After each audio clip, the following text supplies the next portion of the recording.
Hi, guys, and welcome to another episode of the Systeme.io podcast with me, Natasha Pinto. Today, our guests are Robert Temple and Kennedy. So now, Rob, actually, both of you have a very interesting kind of path towards where you are now.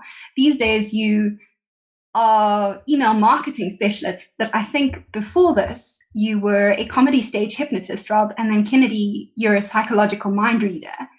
And now you're using your powers for the good of small online businesses as well, which is kind of great. Welcome to the podcast. Hi, thanks for having us. It sounds like the story of two blokes who ran off with the circus, doesn't it? Like every sort of fairy tale story.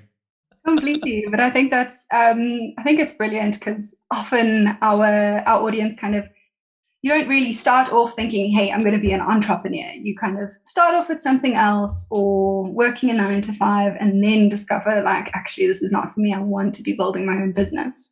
So yeah, can you give me a little bit about your history? So yours is not the traditional rags to riches story of someone who kind of didn't fit in at any other position, decided maybe to try something online and then achieved success. How did you get from being on stage to being online?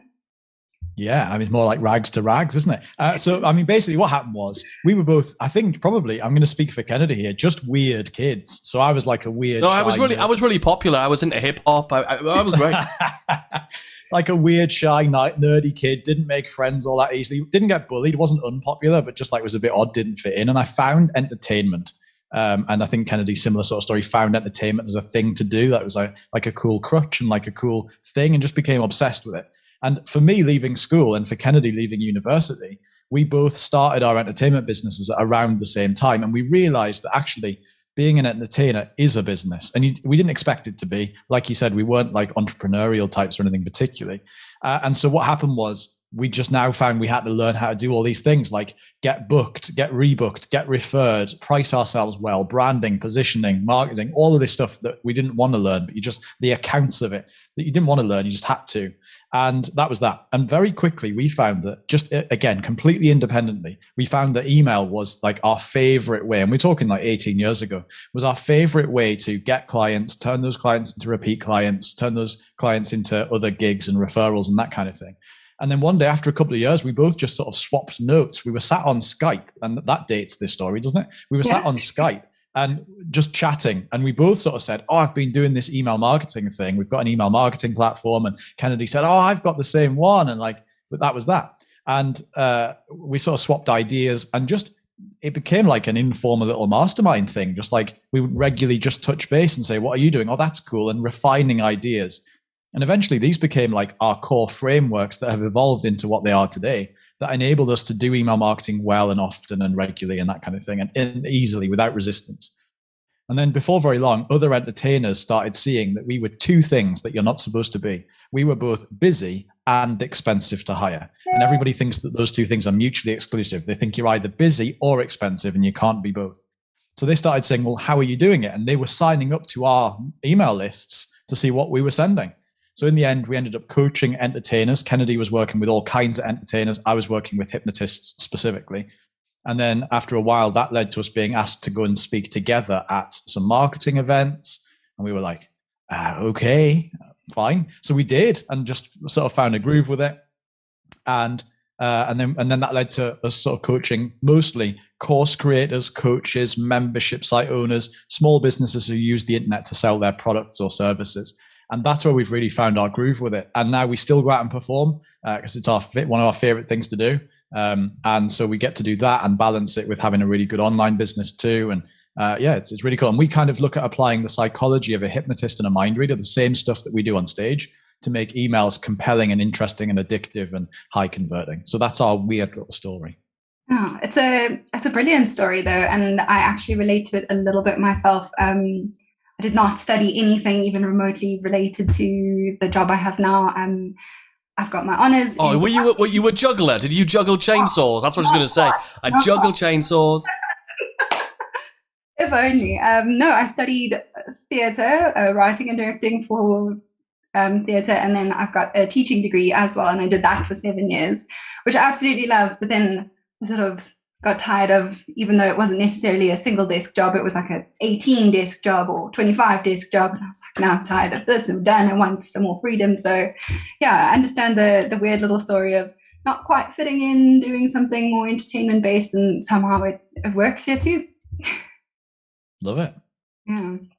All right. My second question for you is, how do you manage obstacles? Because another common thread and something that almost every entrepreneur experiences is there's often a roadblock, and frequently quite soon in your journey you experience this kind of like crash into something that just stops working, or a fire that you suddenly need to put out, and it can be really disheartening and it puts people off completely. So is there an obstacle that you have faced in your career, particularly in the online side of things that you've been working towards, and how did you manage it? I think one of the things we have to start to realize is, if you don't enjoy overcoming obstacles, you probably shouldn't be an entrepreneur, right? So it's really, in the minute you might not enjoy dealing with obstacles. That's okay. But as long as you're happy to learn how to enjoy the obstacles, or at least to enjoy the process of overcoming them, probably not enjoying the obstacles, but enjoy that process of overcoming them, then that's a really good trait, I think, for any of us as entrepreneurs, right? So there's roadblocks at each point, aren't there? There are, if it was all that simple, being an entrepreneur, being successful, whatever that means to you, would not be a rare thing. It wouldn't be fascinating. It wouldn't be a reason to sit and listen and watch this podcast, would it? Yeah. The reason it's rare, the reason it's fascinating is because it's rare. And it's only people who have that tenacity, who decide this roadblock is not my reason to give up. It's my reason to push harder. It's a bit like when you go to the gym. Now, I don't go to the gym, but I've heard about people who go to the gym, right? When you go to the gym, apparently you don't go in there and lift little weights. You have to lift heavy weights, and then as you get stronger, you have to add more weight to it. It's not getting any stronger, right? It's not getting any less. You're getting stronger, and also the resistance has to get higher. And the reason for that is you're pushing yourself to new strengths. You're achieving new things. The most successful entrepreneurs in the world, all they've done is dealt with bigger problems than you. And that's all. That's the only difference, is they've dealt with bigger, and they're dealing on a day-to-day basis with bigger problems than you and I are dealing with. That's what's happening. So what are your strategies for getting through those things? I mean, the first thing is to make sure you're not doing it completely alone, because it's very simple, I think, for us all to go down one path. If you've got a business partner, if you've got a mentor, if you've got a little mastermind, a bunch of people you can trust, just to share the problem and just to sense check that your solution is a good one and you haven't missed something just because you're blinkered to your one channel. And the excitement sometimes of that new solution can definitely run away. So you definitely want to have other people to have as your confidants, as to people to help solve those problems. But the main thing is to remember that one of the things I think we're really good at, probably the only thing we're really good at, really, if you break it all down, is simplifying everything. So if the problem is, we want to get more listeners to our podcast, The Email Marketing Show. Okay, if that's the current problem we've got in our business, because that's what we're growing, great. All we do is break that down. Okay, what does it need? What do we need? We need to get in front of more people's audiences. Great, how do we do that? We'll go and talk on other people's podcasts. We'll go and show up and stand on stages and speak in front of lots more people. Like, every single problem has a solution when you just break it down to its component parts and deal with each of those one at a time. And here's the big thing. We don't just want to make decisions based on those problems. We want to make action steps. What are the actions at the end of that decision making? Because we don't leave a single meeting without going, this is the action that we're going to take off the back of it. What are the actions and who's going to do them? Because it's really tempting as entrepreneurs, and our biggest failing was definitely because we try to do everything ourselves. The question is, does this task, does this activity absolutely positively have to be me? And sometimes the answer is no. Yeah. And I think, especially if you're working with someone else, you've got more chances of that answer being no. It's not always on you and all your responsibility. So definitely, I think teaming up with someone or having even that mastermind group or a peer or someone who can kind of give you feedback is, yeah, it's priceless. Now, you spoke a little bit about how you marry the psychological tactics you use in your stage shows to marketing. So it's not really a new concept, applying psychological tactics to marketing, but I think that you guys have a different viewpoint on that, because when people think psychology, they think, okay, cool, people who use talk therapy to help people solve their problems. And you can kind of see some of the ways in which you could use tricks of the mind to convince people of something. I mean, that is what you get to go do at psychology. You learn all of these tactics to work through your problems. You're convincing yourself. But how do you take what you do on stage, so the psychological mind reading and the hypnotism, and put it into an email? I'm really fascinated. So I think one of the big things with all of this is to realize that in life, every single day, whether you're a hypnotist or a mind reader or not, you are constantly influencing everybody that you interact with in any respect, whether it's by email sent out to your email list, whether it's in a direct email you sent to your gran, if it's somebody that you meet at the shop, you're influencing everybody all of the time. And you're either influencing them towards the thing that you want them to do, that hopefully, if you've got good intentions, is inherently the thing that's also good for them. So that's what we should always be doing. It's really important that there's none of this that is the sort of black ops, secret underground tactics to hypnotize people into buying from you. None of that. But you're constantly, permanently influencing people either towards the thing that you want them to do and is good for them, because if it wasn't good for them, you wouldn't want them to do it. You want them to buy your thing because your thing is good for them. Hopefully that's the context under which all of this should be taken. Or you are influencing them away from that. You're influencing them to make a different decision, the wrong decision, effectively, the thing that is going to hold them back. Because, like, for example, we've got a membership called The League, which is all about email marketing, obviously. Yeah. And we believe that if somebody joins that, they're going to get better results with email marketing in a quicker space of time.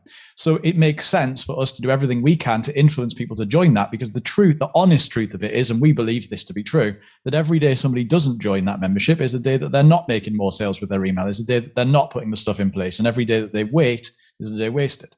So if you feel the same way about your course or your program or your service or your product or your solution, then it's really important that you do something about it.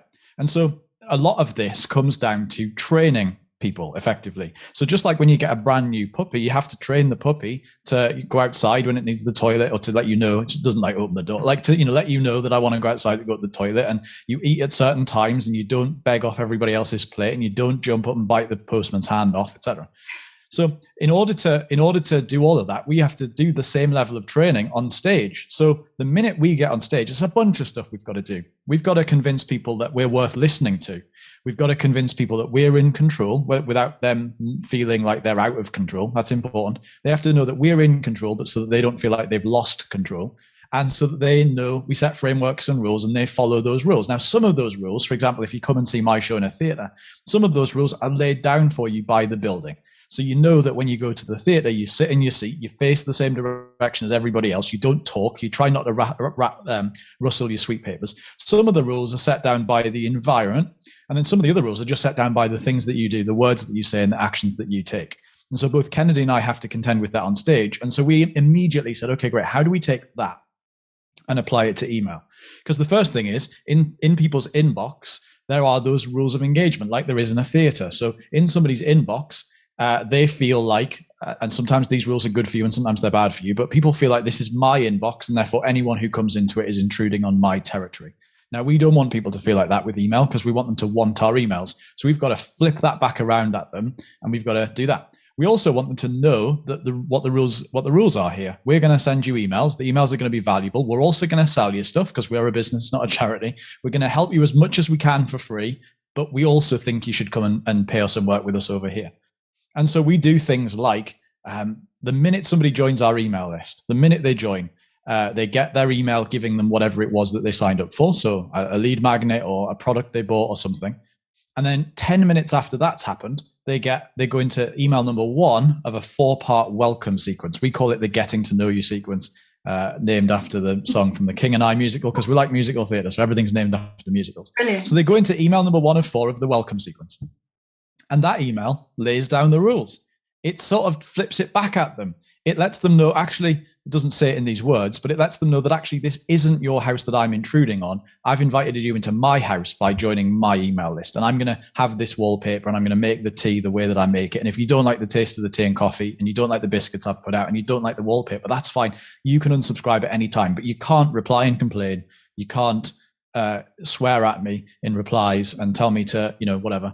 And so instead, what we do is we set those rules down. We're going to email you every day. And here's why that's good. Because we email our list every day. Just let's get that out there. Every day, 365 days of the year, even Christmas Day, we email every day. And so we're going to email every day. And here's why it's good for you. You're going to like the emails because they're going to be valuable and they're going to move you forward towards X outcome. Make more sales with your email marketing, whatever. And if at any point you don't like them, you can unsubscribe. You can also come and hang out with us here in our Email Marketing Show Facebook group. You can listen to the podcast, the Email Marketing Show. You can buy this thing. We send them to the different things that they can do. And that's really important because that sets down the training for the whole of the rest of the outcome. If you've ever got a dog when it wasn't a puppy and tried to train it, there's loads of hard work to do because the untraining has already happened.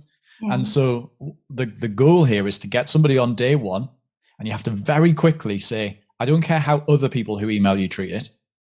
You can reply to them and swear if you want, but within our rules of how we set things down. And of course, all of that is done the way you do any sort of persuasion, through friendly, charismatic, personality-filled, value-filled influence. You want to turn up and not be some sort of horrible person like shouting at them in their inbox. Yeah. Instead, you just want to turn up and be full of personality and make your emails a place they want to hang out and a place that they want to play. And if you do that, then it enables you to become immensely influential. And this is obviously only scratching the surface, but it allows you to become immensely influential in a way that doesn't feel manipulative, because it's not. And it doesn't feel like they're being pushed to make decisions or think things that they wouldn't naturally, because they're not. But it means that everything starts with the right rules and the right sort of training in place. I love how you've taken that kind of stage mentality and the rules that are set there and turned it into email marketing. I think it's very clever because there are a lot of correlations, and yeah, you're setting up the rules, you're setting the groundwork for that relationship you're trying to build with them, giving them every opportunity to engage with you or to decide not to. And yeah, like you said, you're walking in, you're telling them, hey, you're in control, but actually we're in control, without you feeling like you're out of control. So don't worry, totally. Panic. It'll be okay. And also just the comfort to know that we've got this, all right? We've done this before, and you're going to have a good time. So just trust us to go with it. That's brilliant. All right. Now, what is one of the biggest mistakes you see people making with their email marketing? So obviously you coach a lot of people through your membership site and then probably through online one-on-one coaching. So what is one of the biggest mistakes that you still see even in 2022? I think one of the things you've got to remember is the world has evolved over the last 10 years with social media. We've got, Twitface and Instagram and all those things where people show up to consume content. And most people's email content has not evolved and matured along with that. Let's be honest. Your emails come into your email inbox on your phone, which is just another app snuggled between Tinder and TikTok. That's where it is, right? Which means people are reading your email content on their phone, so they're expecting what they get on their phone, which is what? Value. It's content. So the big mistake that I think people make with their email is to consider it a notification or sales channel. It's neither of those things. Email is a content channel. The reason being is if you just send someone a notification, so one of the biggest senders of email in the world are social media platforms. Every time you've been tagged or poked on Instagram or Facebook or whatever, they email you to say, such and such. The reason they do that is to send you from your email inbox to their platform. So email obviously works, right? Yeah. But if it's just a notification like someone's just tagged you, you don't really read the rest of that email. You just read the subject line and go, oh, okay, I'm going to have a look. There's no real reason to read your emails unless there's value in the emails. If it's just a notification of this thing's on sale now, or our webinar starts in 20 minutes, or whatever, those are notifications with no reason to open them. And this is the problem with that. If I know The only time you send me an email is when you're going to tell me something about a product you've got on sale, which is what most people do. They just tell you what they've got on sale or why there's a special offer on or whatever. The only time I'm going to open those emails, the only time I've got any need or cause to open those emails is if I'm considering buying your product. And I just want to know what the current offer is or where the link is to go and buy it. So the problem with that is we all spend so much time worrying about the exact words we're going to type into our emails, when actual fact the people who are reading those emails are already 99% decision made already. What we really want to do is get our emails read by the people who are not even considering it yet, so that our impactful, persuasion-filled, personality-filled, valuable emails can actually move people towards a buying decision. So how do you do that? Instead of saying, hey, we've got a special offer on, it's 50% off things, click here. What we do instead is we show up and bury that and frame that in some kind of value. And the way that we do that is the same exact way that you do it on social media. You share relatable content. Stuff, trivial, some might call it, random little things that happen in your everyday life. You share those things so that your audience relates to you. Because here's a big thing. Your subject line is not the reason people open your emails. The number one thing that causes people to open your emails is not the clever subject line you wrote. It's not the little preview text either. The thing that gets your emails opened is your name. When they see your name, I know if I get an email from Rob, and I don't care what the subject line is, I'm opening that email because I know I want to read whatever Rob has to say in that email. Because he's my friend, or because he's my business partner, or because I really like, and I know I'm on his email list, I know I'm going to get some value from it. So the only way you can cause that to happen and increase the number of people opening, engaging, clicking, and buying from your emails is if you improve their knee-jerk subconscious response to your reputation in their mind. When they see your name in their email inbox, what do they feel? Do they feel like, I wonder what's for sale now? No good reason to open it. Or are they thinking, I wonder what's happening? I've got to find out what's happening in Rob's life because I get his emails every single day where he's updating me on fun and interesting stories that I relate to. That's a really good use of email.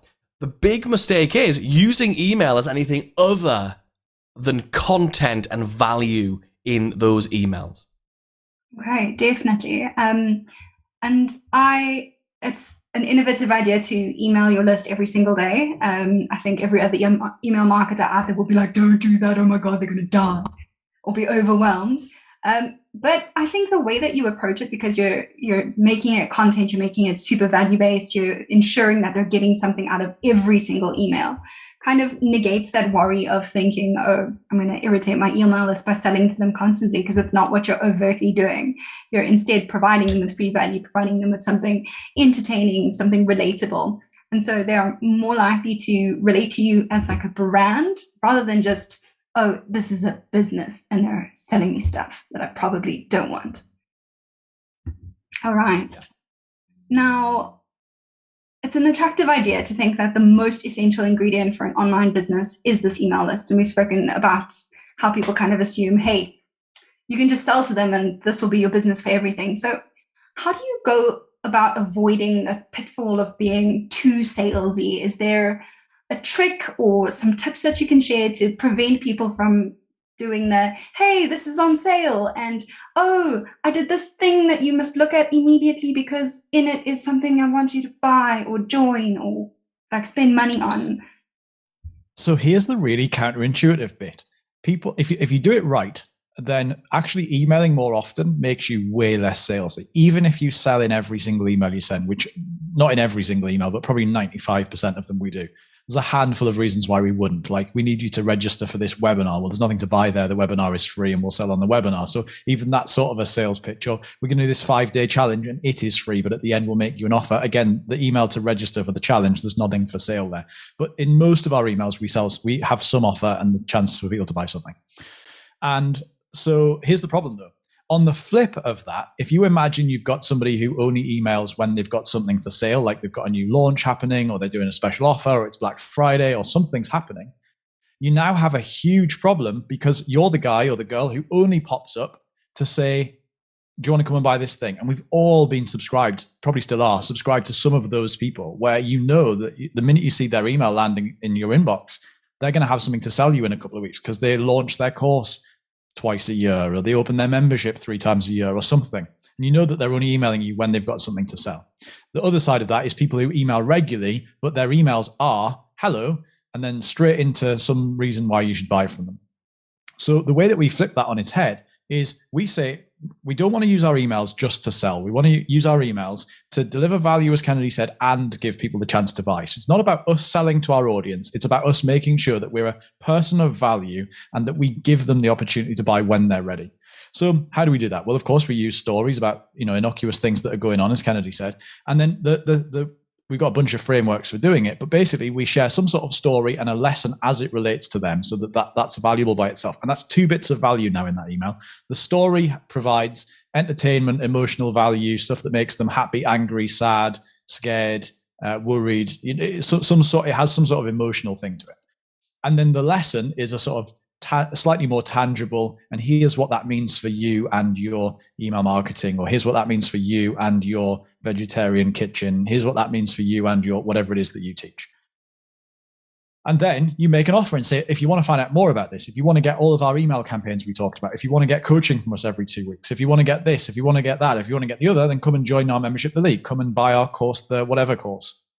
And so what that means is that you can send that email every day, and there's always 2 bits of value and 1 sales pitch. But if somebody's not in the place where they're ready to buy, like if their email marketing just isn't a priority for them right now, they're not going to buy. That's okay. They can still enjoy reading our emails every day.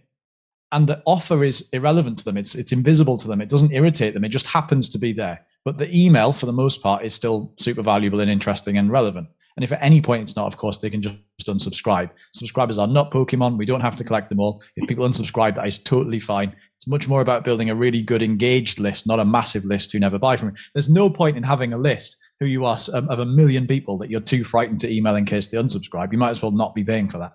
So instead, like our list is like less than 5,000 subscribers. We make a really good income out of it. We keep it less than 5,000 subscribers because that makes deliverability good. Relationship building with that list is good. That works perfectly. So that's what we do. And then basically what that means is that actually buys you, that approach buys you a lot of forgiveness when like every 4, 5, 6, 7 weeks, something like that. So once every month to 2 months, we'll do a big promotion. So maybe we'll do like a splinter offer where we take something out of our membership and sell that separately, or we make a new product, or we do a special offer, or there's a new bonus. And that email campaign for maybe a week or 2 is very salesy. It's still interesting, and we try and make it fun and use case studies and stories and things, but it's much more salesy than our day-to-day emails. But because we're there all the time as a person of value in the inbox, that buys us a lot of forgiveness when we do one of those campaigns. It's not a sudden punch to the gut because we've just turned up and said, give us your money. Instead, we're constantly there. It's no surprise that we're there, but it allows us to just be a bit more salesy for a couple of weeks. And then at the end of that, we just go back to our normal day-to-day emails. And equally, it means that because we email every day, it's not weird when we suddenly go into a daily, like an email campaign that's 2 weeks long and every day. That's not sudden. We haven't come out of the blue and suddenly started emailing them every day. And so all of that stuff, I think, really helps to make sure that actually you don't come across as salesy, because what we're looking for is we're looking to build an email list of people who want to receive our emails. And I know that sounds wild. And I think most people, hopefully somebody will write that down somewhere and think about it, because most of us think we've got an email list of people who want to receive our emails. But actually what most people have is an email list of people who wanted a lead magnet of some description, a free report, a free video, a webinar, and they had to get on your list in order to get it, which is it's a viable strategy. It still works. It's still worth doing as long as you do the next bit right. But those people only wanted the checklist or the cheat sheet, or they wanted to take your quiz, or they wanted to register for the webinar. They wanted that thing. And they sort of had to start receiving your emails to get it. And they've just never bothered to go and click the unsubscribe link yet. That's what most people's lists are mostly. And what we're actually trying to do is to cull that list right down so that you finish up with a much tighter, much more engaged list of people who really want to receive your emails. They really want to hear from you every day, or as often as you want to email. And then when you get to that space, well, there's no harm in emailing every day. You can't, as long as your emails are good and you kind of do the stuff we're talking about, you can email as often as you want to. Well, definitely. And I think what you've shown is that you are providing proportionally more value than you are selling. And so people will always remember the fact that actually, hey, I don't mind that he's selling me this product because it's probably for my benefit, since everything else I've ever received from them is beneficial, is providing value, is giving me something that I need and is helping. And let's remember, that's why people are on your email list in the first place. They're only on your email list because they need, not because they need more emails or because they need another friend. They're on your email list because they've got a problem. Right? That's all we do in businesses. We just solve problems, whether they're entertainment problems, like if you sell something that's more entertainment based or hobby based, or if it's a business problem or a personal problem, we're all solving problems. They're on your email list because they believe they've got a problem and they believe you might very well have the answer to it. So we better show up and offer the solution to that problem. And some of that will be for free, but everybody's very aware that we're businesses. And so, of course, at some point, we're going to sell you the best way of possibly solving that problem. They expect that. Definitely. And I want to build onto that and ask you how important and how deep you go with your market research. So before you even start building an email campaign and you've sort of got an idea of who your audience is, how important is it, and what tactics do you advise for researching kind of your audience and the product that you're going to be offering so that you do provide more value than just, hey, this is the thing I think should solve your problem? I think some market research is really overrated, especially if we're in the startup stage. If we are like getting going, right? Which, many people listen to this show are getting going, right? We're going from zero. That's the whole point. So I think a lot of people put off doing work because they're busy researching their market, right? So there's got to be a point at which you stop researching. And the big thing we have to do is get the most important piece of market research information. And that is, will people pay for the thing I want to sell? That's the most important piece of market research information we have. And the only way to find out is to ask, and not just, hey, would you pay for this? And some nice people who are very polite, that's what us humans are, will go, oh, I would definitely pay for that. A bit like everybody says, you should be on TV. All that stuff. There's a huge difference, a huge void between people saying they're going to pay for something and people paying for something. What we want to do is we want to make sure, we want to do a test. And that test is, do you have an audience of people who have credit cards and they know how to use them? That's the question, right? Have they got a credit card and they know how to use it? And will they use it? Will they put that effort in? And it is effort, isn't it? If I said to you right now, get your credit card, you probably can't just go blump and put it in. You probably got to go find your wallet or your purse or whatever. And you got to get it out. You got to type all those digits in. Extra security now. It's a palaver. It's effort. What we're going to do instead, the best bit of market research you can do, there's a second piece which is great, but this initial piece when you're getting started is make a promise of your core offer. That might be a course, it might be your membership, whatever it is. But please don't create the course. There are so many people who have virtual digital shelves full of courses that no one's ever going to buy.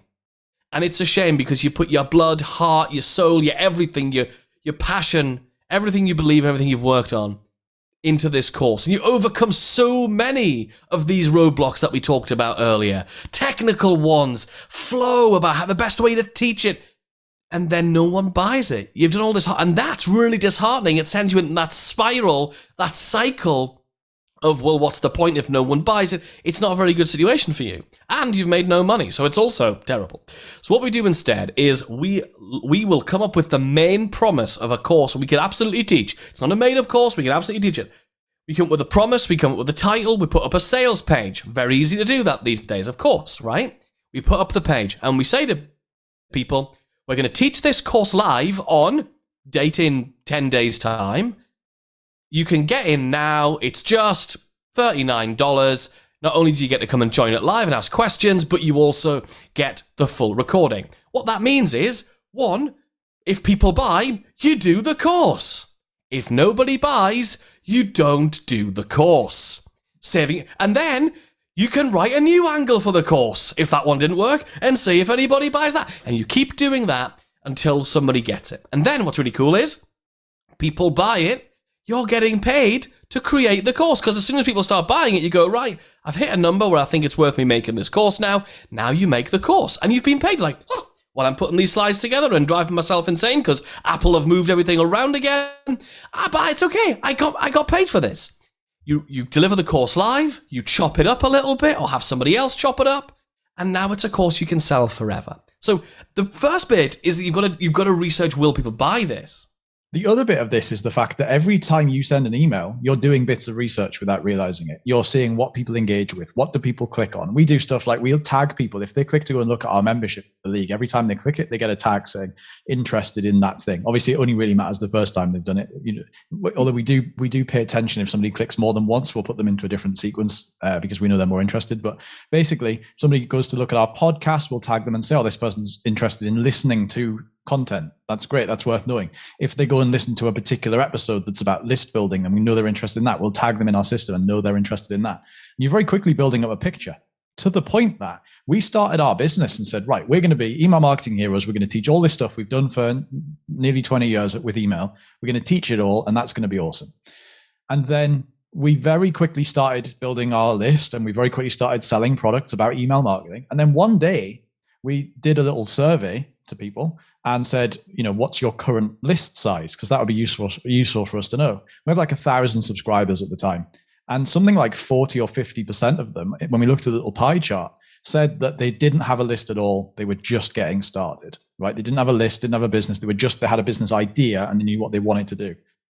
So we looked at those people and thought, well, they probably need help building a list and we don't have any training on that. So let's do podcast episodes about it. Let's make our course First 5K, which is about getting your first 5,000 subscribers. And we did exactly what Kennedy said. We sold it first. We mapped out, if we were going to teach a list building course, what would it be? So we mapped out the content. So we knew roughly we could teach it just on a mind map that took half an hour maybe. And then we said, great, now let's go and sell it. So we sold it to the list. We delivered it live. It's 3 modules. We recorded the modules and now it's a course that sells every week.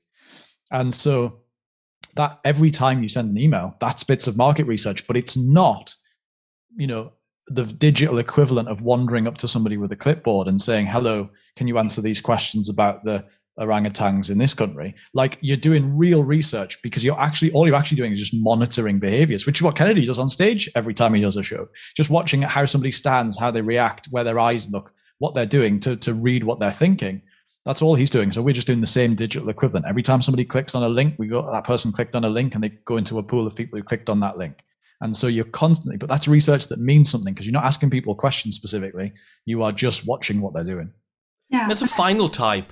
There is a final type, which is to use surveys. Now, we're going to say this, obviously, because we also run and own a survey platform called Response Suite. But the reason we came up with Response Suite and started that software business was because we wanted to be able to ask people questions and then do something about their answers. So when we send somebody to a survey in Response Suite, what we do is we say, hey, why haven't you purchased, we notice you've been involved in our community for a while. We've told you about our program, our course, whatever.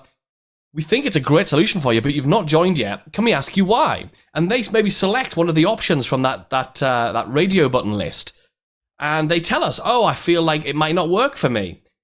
Based on what they choose in that survey, in this example, we can then put them into a follow-up email sequence, which helps them understand it might work for them by showing them case studies and telling them about the stories of different people it works for, etc., making them an offer to reduce the risk or reverse the risk. So that's another way of doing it, is like literally by asking people, hey, what's happening here, or where are you at with that? What's your biggest challenge right now? Through using some really simple, not these long involved 32 question surveys, really simple, consumable, fast to complete surveys. I think it's still, you're still paying attention to their behavior before you send them those questions. So it's not just this random dude walking up to you and asking you about the orangutans. You've seen that they're interested in something, how their behavior kind of points towards that, and then asking them the question that perhaps they're asking themselves, which is a great way of kind of, I suppose, reading their minds for them and letting them know you know where they are, Totally. and yeah, where they should be. Now, I would like to ask you a little bit about the email marketing metrics, like which ones you should be monitoring. So you use them a lot to kind of understand people's behavior and how your emails are doing. Now, sometimes these can get quite complicated and end up with like the cost per click out of the revenue you sort of made. And which ones are worth actually paying attention to? Which are the ones that people who are just starting out should look at, and which one should they not worry about yet? So there's a few that your email platform, whichever one you happen to use, all of them do this. We're not pointing fingers at anybody here. They all highlight a bunch of metrics which are inaccurate and not even that useful to us. So the first metric we absolutely need to completely ignore is your open rate. How many people are opening your emails? Not because it's not just because it's not that useful, but the reason is since Apple have done their iOS 15 update, open rate reporting is broken. Catastrophically, completely broken. Apple now is marking all emails received in their app as opened, which means people who haven't even opened your emails are being marked as opened. And on the flip side, just to excite people a bit more, Android are doing the opposite. They're blocking the open reporting and marking them as unopened. So don't make any decisions in your business based on whether people are opening or not opening your emails, right? Don't do that. That's the first one. But just really look at what are the numbers that actually make a difference to you as a business. Does open rate even matter? Well, you can't pay the bills with opens. Oh, can I get a mortgage? Well, let's have a little look. What's your open rate? Said no bank manager ever. So the number we're looking at is you want a number that will scale as you scale. It needs to be consistently relevant. And the number that we talk about, and we'll break it down, it's really simple. It's earnings per subscriber per month.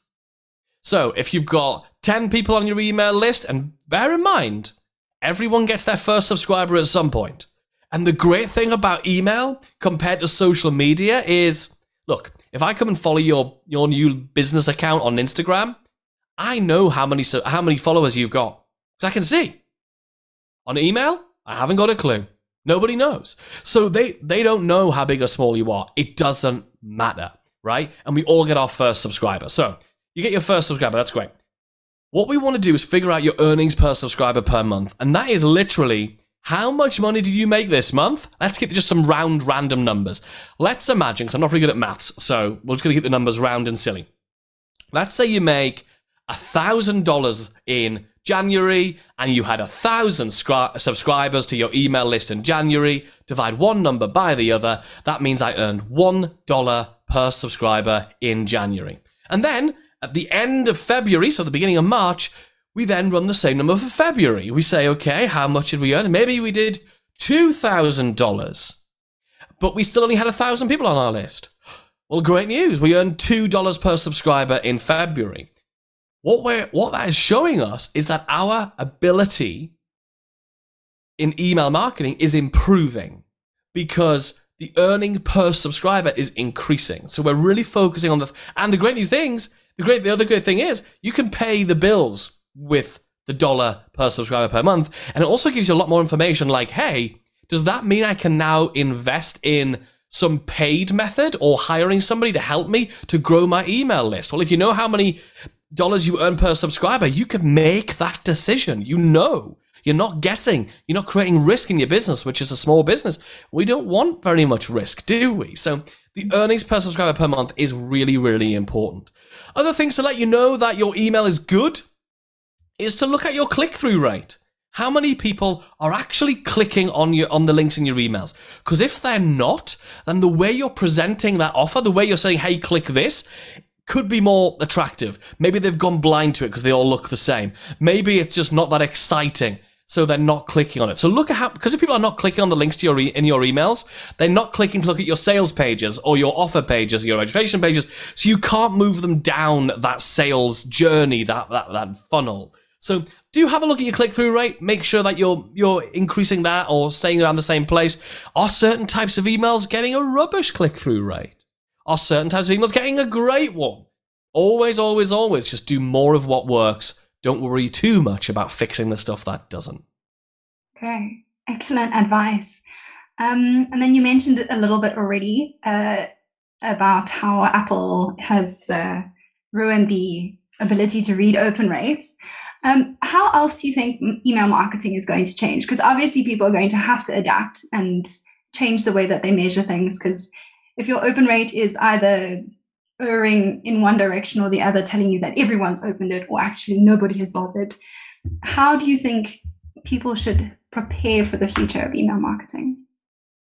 So I think for me, this is, again, this is all about building a list of people who want to receive your emails rather than people you've sort of tricked onto your email list. One of the things that happened was when the iOS 15 thing came about, it was really interesting for us as a business because we just dug into everything that they said they were going to do. And we talked to a bunch of our friends who are much more like, we are really all about the psychology of email marketing, not particularly the technology. We have to dig into the technology a little bit. But we spoke to a bunch of our friends who are like experts in deliverability of emails and that kind of thing. We very quickly realized that in order to prepare for iOS 15, when that came in, we had to do nothing at all, nothing whatsoever. Like it just didn't impact our business at all. And the people who do email marketing the way we teach it didn't affect them either, because basically you are constantly looking for people who are not engaging with your emails. And by engaging, we don't mean opening, we mean clicking and replying and forwarding and stuff. And if they're not doing those things, then filter them out and try and re-engage them. And if you can re-engage them, great. If you can't, get rid of them, cull your list right down.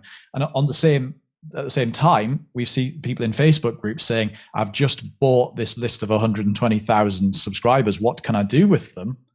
On the opposite end of the scale, and the answer, I'd put them in the bin. I don't know. I mean, do something else, start again, because that's just not the way the world works anymore. So for us, the whole world is going to have to shift in a direction of sending emails that are valuable, they're more frequent. Because here's a new problem: is if you don't email your list very often, if you're one of those people who just pops up to sell something, then you're not building a lot of evidence with Gmail and Yahoo and Verizon and those people that you're a good email sender. If you only send emails once a month, then 12 times a year, they get your emails coming into all their users, a bunch of their users, and they sort of don't really know what to do with it. They don't know where to place you. Whereas if you email every day, you're building up lots of evidence that you're a good sender and you're worth treating well and putting into the inbox, not the promotions tab or the spam folder, or even being discarded at source and never even making it at server level, never even making it as far as the inbox. So for us, it's really all about, it's interesting. When iOS 15 happened, loads of people said, oh my God, what are we going to do?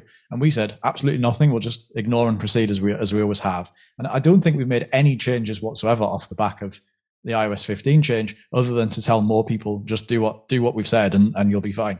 So for us, it's that's going to continue into the future. These things are going to get more and more difficult because they're going to continue to, marketers break everything, right? 10, 15 years ago, not everybody on earth had a list. Now everybody's got a list. And therefore, everyone's receiving too many emails about stuff they're not interested in anymore. So don't cling on to your subscribers for dear life. Let them go. If they want to unsubscribe, that's fine. They'll go and subscribe to somebody else's and they might well come back. We get loads of people unsubscribe and then come back later at a different time where email's more important to them. That's great. And if they never come back, that's fine, as long as they find the person that's going to serve them. Some people will listen to this and think, oh, I want to learn email marketing now, but I don't want to learn it from them. That's fine. They'll go and learn it from somebody else who they like their personality. But other people will say, I want to learn email marketing and I definitely want to learn it from them. And they'll be in our world and you'll be in our tribe for a long time. So I think it's really about building a list of people who want to receive emails from you. And the quicker you get on board with this idea of, rather than sending an email and then running away with your fingers in your ears and hoping it doesn't blow up into people unsubscribing and reporting as spam, if you can feel good every time you hit send, and we honestly do, if you can feel good every time you hit send, you're gonna that means that you're doing the right thing, you're moving in the right direction, and that's how email can be sustainable into the future.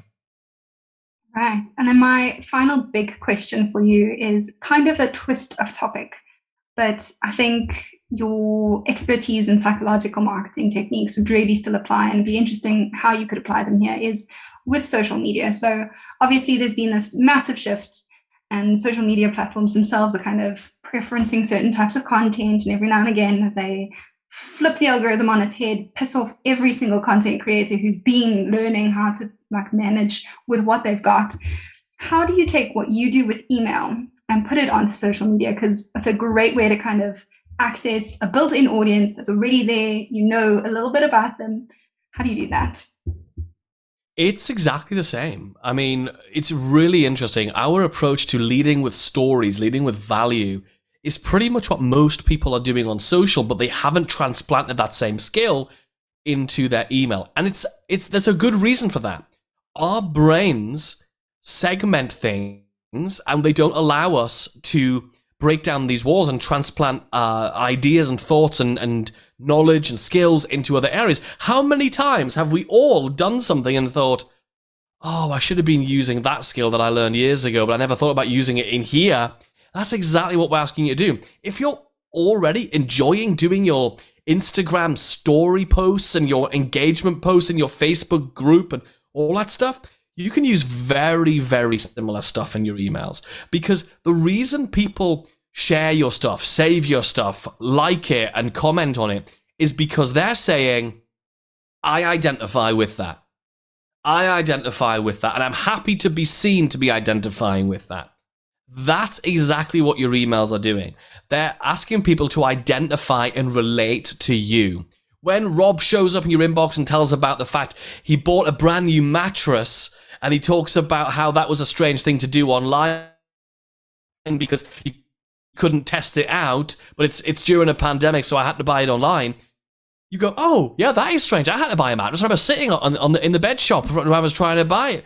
You immediately relate to that. Then he goes into the moral of that story and talks about the lesson from it and talks about sometimes people don't know. Obviously, it's our business that is about email marketing, so it's a bit meta, but sometimes when people buy things online, it's very difficult for them to make decisions because they can't see it, they can't feel it, they can't roll around on it and sit on it. So how are you helping people to understand what your products are? And then he goes into an offer, which is, we help you with campaigns and psychological methods to do that inside of our membership. Click here and join the league. And bear in mind, it doesn't always have to be a paid offer. It could be, click here. We talk about it on this week's episode of the Email Marketing Show podcast. Click here to go and listen to it.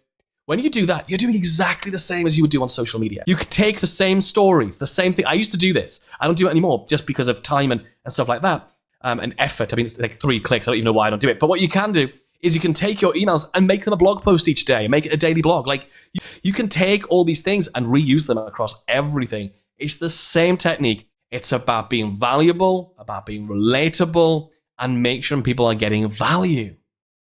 Definitely. And we're going to end it there and ask some short questions. But I think the correlation between how we kind of release content and how we participate in content marketing and even just content creation on social media and how you can take that to your email list is really important, because people are quite comfortable with social media. There's a generation of kids who've grown up with it and are experts at producing content. So some short questions for you. One piece of advice that you would give your 18-year-old self looking back? Do more of what's working. Stop trying to pull up. So the problem with the self-help industry is it gets you to focus on the stuff you're bad at and puts a spotlight on, oh, fix this. I think you need to stop worrying about your troughs and really focus on raising your peaks. That's what I would tell myself. If we're going to do one each, mine would be about feel free to experiment and zigzag a lot. I used to think that successful people woke up, started their life, they knew what they were going to do, and they went on a straight line. Even if it was difficult, they went on a straight line to get there. And I always used to feel like I tried loads of stuff in my life. I did magic shows for kids' parties, I think, and I used to think that meant that I wasn't successful because it was taking me a long time to find my groove and to try lots of things at the same time. It's perfectly okay to experiment and see where stuff takes you. All right. Then where can our listeners find you? So if you let me know websites, social media tags, I will put them in the tags and comments of this. Totally. Well, actually, one of the things we talked about during the episode was the importance of getting people to engage in your emails, because it means they're able to see your stuff and it also pleases Gmail and gives you good deliverability. The problem is, if they go blind to your links and they stop clicking your links, that's not going to happen. So we've actually just finished putting together a new resource, which we're calling Click Tricks, which is 12 different ways of dressing up your links in your emails to get more clicks from the very next email that you send. And we've put it over at emailmarketingheroes.com, emailmarketingheroes.com/SIO, SIO, as you would imagine. So that's the first place. Also, if you've enjoyed this episode, we are hanging out over on the Instagram machine these days quite a bit. So we are at Rob and Kennedy. Take a selfie or screenshot, say how much you love this episode, share it with us. We'll share it around as well. Okay, fantastic. Kennedy, Rob, thank you so much for joining me and giving me your time. And thank you to our listeners today. If you're watching us on YouTube, hit that like button and subscribe to the channel. If you're listening to this on a podcasting app, subscribe to the Systeme podcast so that you never miss an episode. Systeme.io is a digital marketing software platform packed with all the tools you need to run your online business.